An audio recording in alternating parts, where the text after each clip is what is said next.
Hello guys, welcome back to my YouTube channel, Hamdi Vlog. Welcome to my tutorial.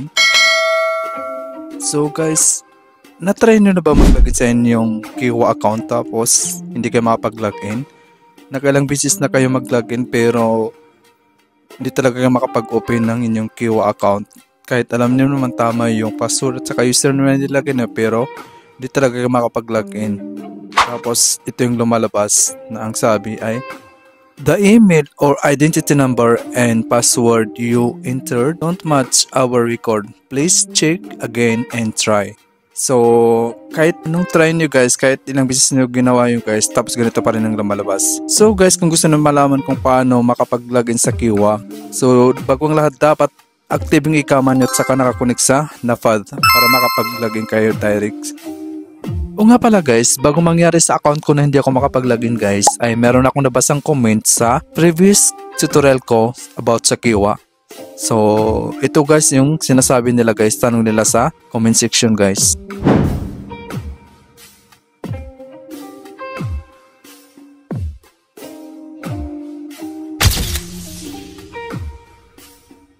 So, bago natin simulan guys, maraming salamat sa inyong comment. So, tara na guys, simulan na natin.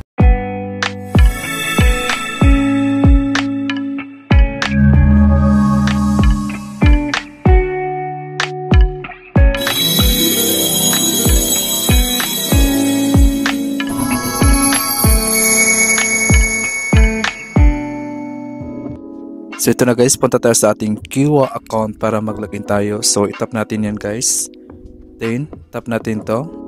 So dito guys ay pipiliin natin yung language. Itap natin yan. So siyempre ang pipiliin natin dito ay English. Kasi pag nag-start kayo mag-login sa Kiwa guys ay direct siya naka-Arabic guys. So ang pipiliin natin dito ay English. So itap natin yan. Balik tayo doon guys. Itap natin yan. So dito guys, try natin mag-login. Maglalagay tayo ng username or yung ikama number natin. Ayan. So tapos yung password.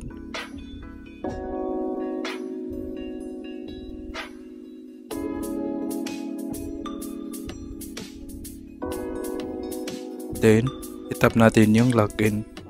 So dito guys, ayan yung lumalabas guys. Yan yung sinasabi ko kanina na kahit ilang try nyo mag-login guys, kahit alam nyo tama yung username or your account number nyo tapos yung password, tapos hindi talaga kayo makapag-login kasi hindi ma-detect sa ng Kiwa guys. So dapat ang gawin niyo guys ay punta tayo dito sa baba at itatap natin tong NAFAD kasi magda-direct login tayo guys through NAFAD.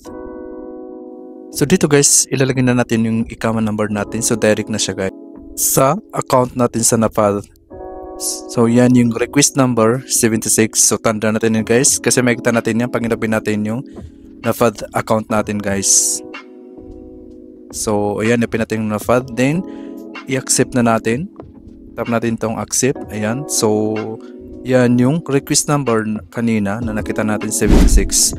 So ilalagay natin yung password natin, then balik tayo dun sa Kiwa.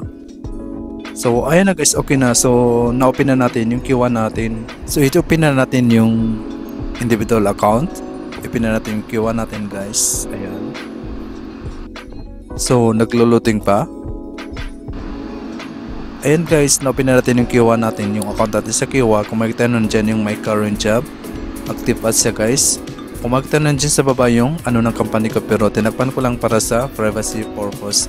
So, sana guys may natutunan na kayo sa video yung tutorial na to. Kung bago ka lang sa channel na to, please don't forget to like and share and click all the bell button para lagi kang updated every time na mag-upload tayo ng bagong tutorial. So guys, kung may mga katanungan kayo, suggestions, mag-comment lang kayo sa baba. Try po natin sagutin yan. So maraming salamat. Thank you for watching. God bless. Stay safe always.